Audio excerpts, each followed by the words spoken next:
제가 신대원 다닐 때 설교 실습 수업이 있었습니다. 교회에서 성경 공부 리더는 해봤지만 정식으로 설교라는 것을 한 것은 처음이었습니다. 이때 본문으로 잡은 것이 로마서 8장 28절입니다. 로마서 8장 28절은 성도들이 가장 좋아하는 말씀들 중에 하나입니다. 모든 것이 합력하여 선을 이룬다. 오늘은 이 말씀을 통해서 우리를 향하신 주님의 마음을 알게 되었으면 좋겠습니다.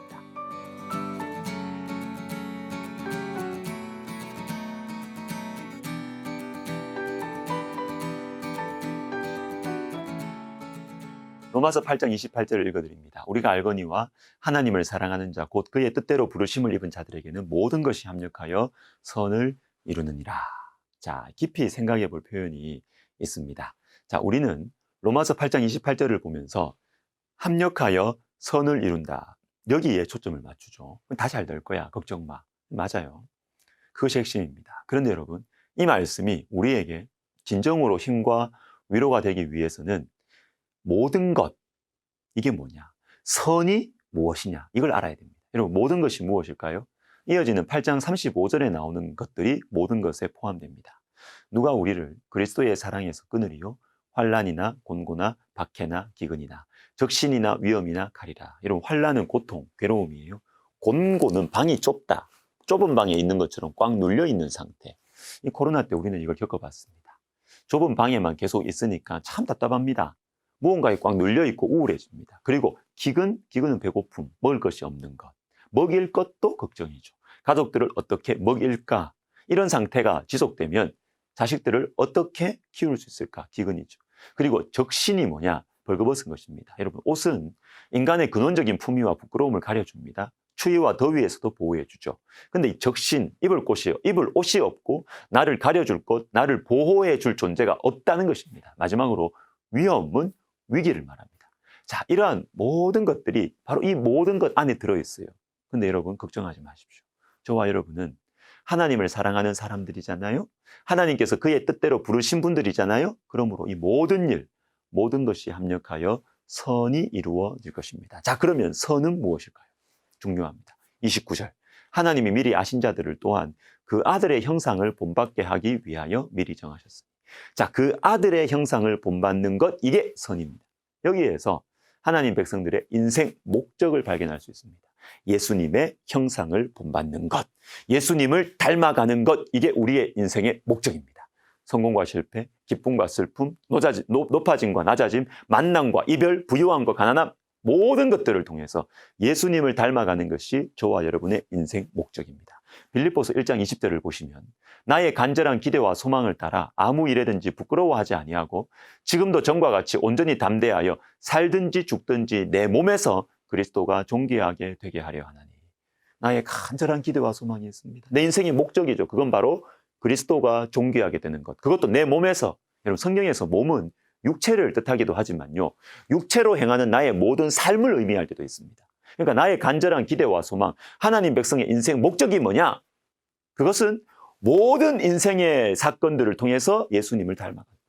방금 본 말씀은 여러분 빌립보서예요. 옥중서신입니다. 사도 바울은 지금 감옥에 있습니다. 그리고 바울이 자리를 비운 사이에 빌립보 교회에서는 분열이 일어났습니다.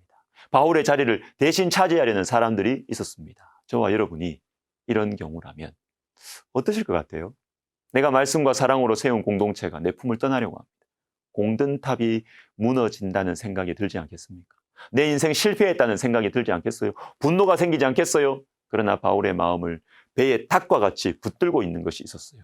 그건 바로 내 인생의 목적은 내 몸에서 그리스도를 존귀하게 하는 것이다.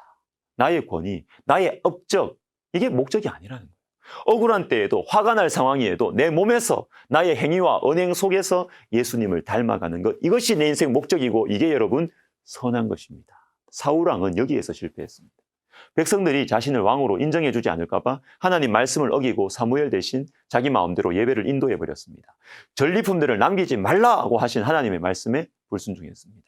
백성들의 칭송, 사람들의 인정, 자신의 권위를 하나님보다 더 중요하게 여겼던 것입니다. 여러분, 사울왕은 전쟁에서는 승리했습니다. 사람들 앞에서는 부끄러움을 당하지 않았습니다. 어쩌면 성공한 지도자가 되었습니다. 그러나 그는 실패했습니다.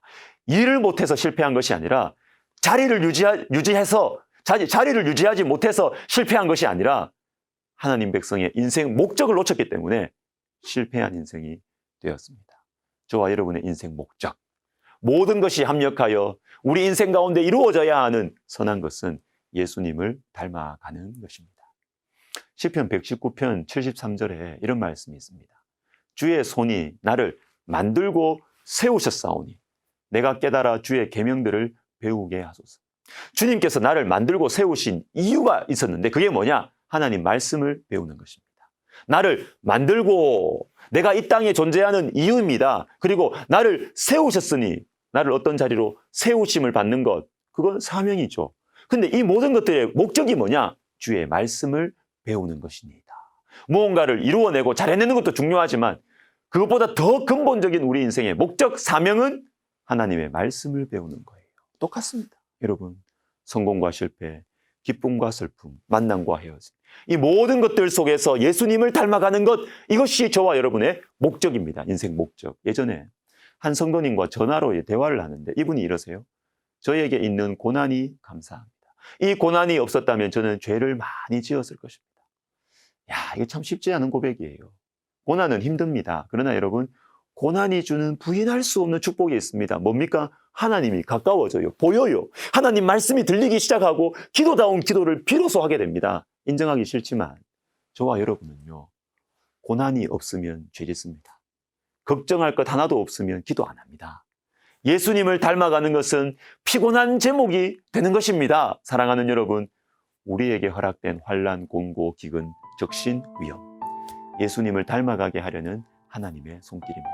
이 사실을 꼭 붙들고 주님을 떠나지 않고 주님께 붙어 있어서 고난을 통하여 모든 것을 통해서 주님을 닮아가는 것, 이것이 바로 선한 것, 마음에 새겼으면 좋겠습니다. 기도하겠습니다. 하나님 아버지, 많은 일들이 우리를 지나갑니다. 주님, 그 모든 것들 가운데서 예수님을 닮아가는 선한 것이 우리 가운데 이루어질 수 있도록 하나님, 우리의 마음을 지키시고 우리 인생의 이 목적을 분명하게 붙들고 살아가는 우리 모두가 되게 하여 주옵소서. 예수님의 이름으로 기도드립니다. 아멘.